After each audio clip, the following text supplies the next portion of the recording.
Paramount that just hit theaters this past Friday. The film is directed and written by John Krasinski, his third directorial film, coming off of directing the A Quiet Place films. But this time around, he is the sole screenwriter for If, after co-writing his previous two directorial films.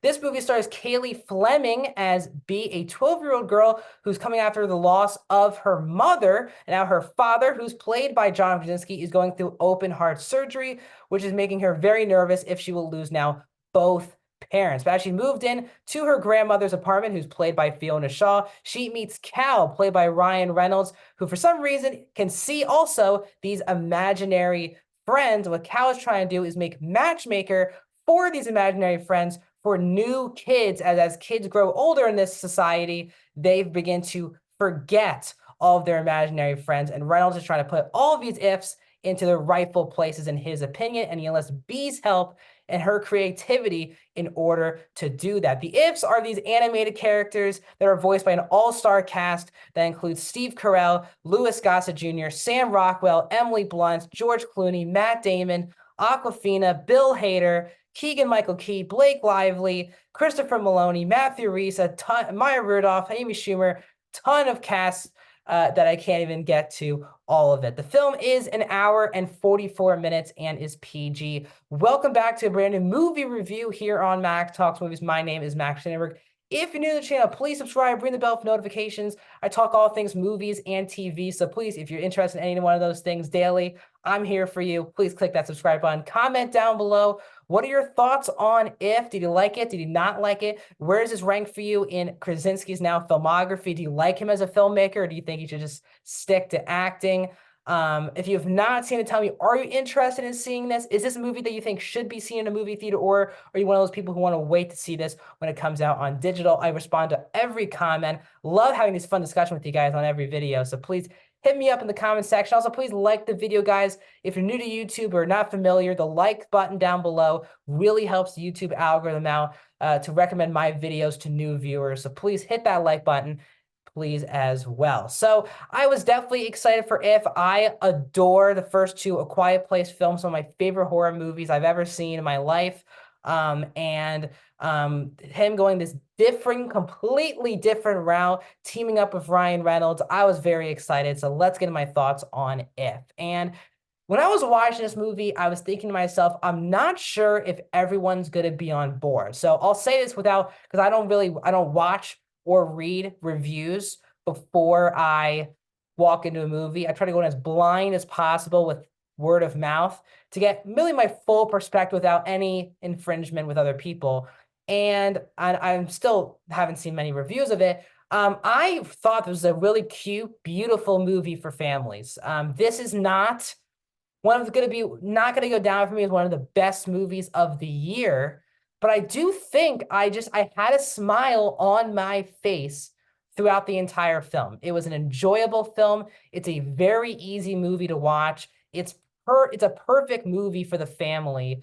And there's just a lot of brightness and creativity that's on display that I really appreciated. But the first thing that is important to bring up with this movie from a positive perspective is Cailey Fleming. She is the MVP of this movie. And while rightfully so, because obviously he's really famous and she is not, Ryan Reynolds is heavily promoted in this movie, but she is the whole film. He is definitely one of the lead characters, but there's really one lead character of the film, and it's Bea, played by Cailey Fleming, who is excellent in this movie. And I wouldn't be shocked if we see a lot more of her in Hollywood moving forward. She's terrific in the movie. And child performances, especially given this much screen time, are really tough nowadays in Hollywood. Obviously, we're seeing a lot of young stars now coming up. But usually to give a 12 to 15-year-old this type of screen time can be difficult, but she absolutely delivers. She's a lot of charisma to her, but it's not over the top charisma. It's genuine. She feels like an authentic kid. She's not acting smarter like an adult. She just has that childhood creativity that is on display. And Fleming is excellent in the movie. You care about everything that she's doing in the movie.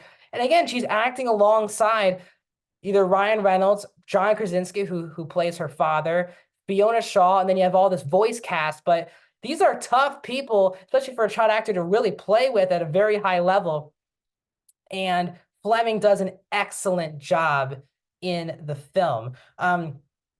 Fiona Shaw, I really love. She's a really good supporting, character actor now, you can kind of call her. And she's really excellent. There's one big sequence with her towards like the back half of the movie, and it's easily one of the most touching sequences of the film. It's a conversation that Bea has with her grandmother, and that's followed up by another long scene with the grandmother, and it was excellent. Easily one of the best parts of the entire film.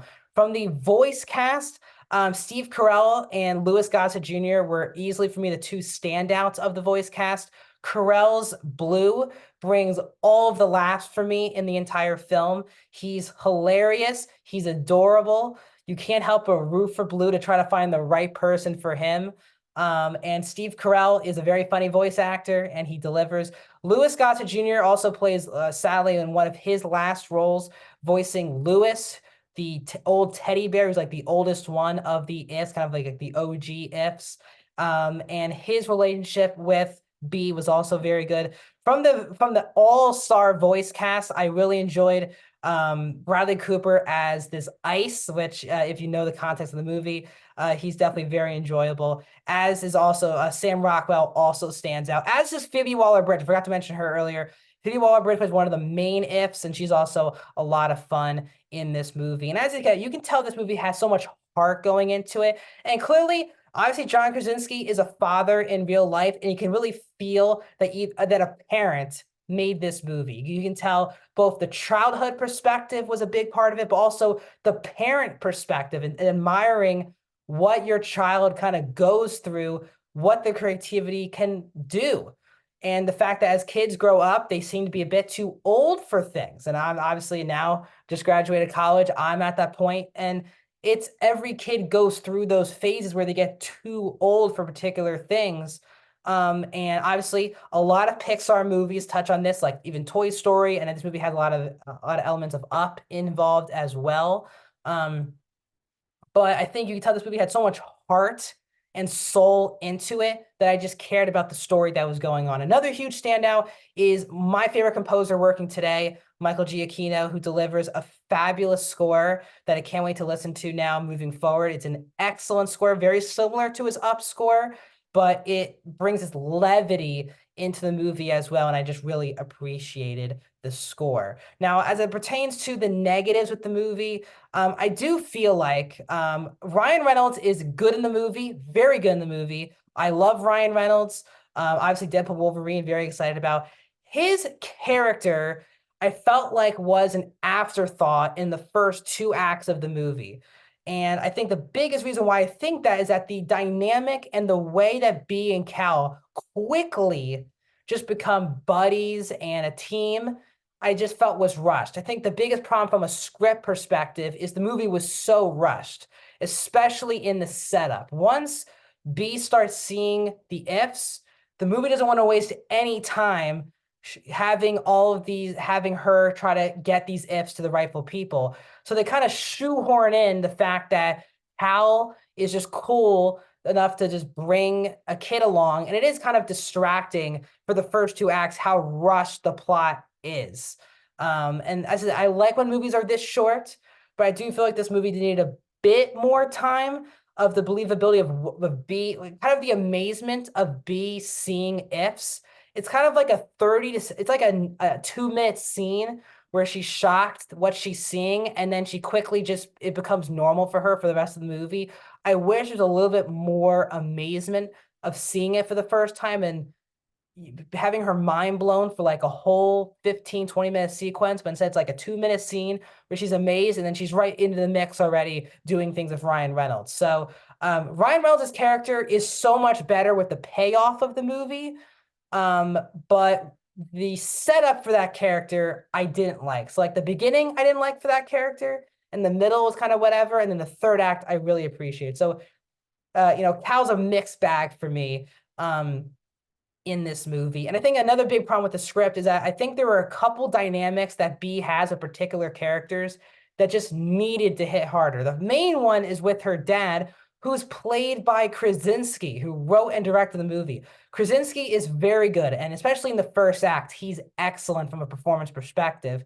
But in the first act, he's in the movie a lot, and then as the movie goes on, he's progressively in the movie less.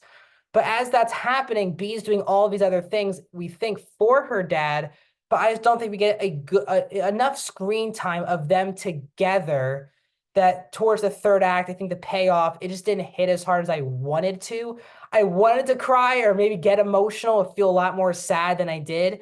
Or feel as either emotional, joyful, or sadness as the plot goes on. If you're unsure what's going to happen with her father, I just feel like the screen time, the dynamic wasn't as good as I wanted to. It was there in the first act, and then as he disappears from the movie, that is a central relationship that I felt like got forgotten about in big portions of the movie. So overall, I really enjoyed myself. And if it's a very flawed movie, I totally understand that. But for me, who obviously I guess I'm not a kid anymore. Obviously, I'm not about to turn 22, but I really enjoyed this film. It reminded me of myself being a kid. There's a joyful youthfulness that's in this movie, a hopefulness as well that really draws you out. Krasinski does a really beautiful job. This movie was made with tons of heart. So overall, I'm going to give If a 3.5 out of 5, 74%. I really like this movie. What are your thoughts? Let me know in the comment section down below, and I'll see you guys soon.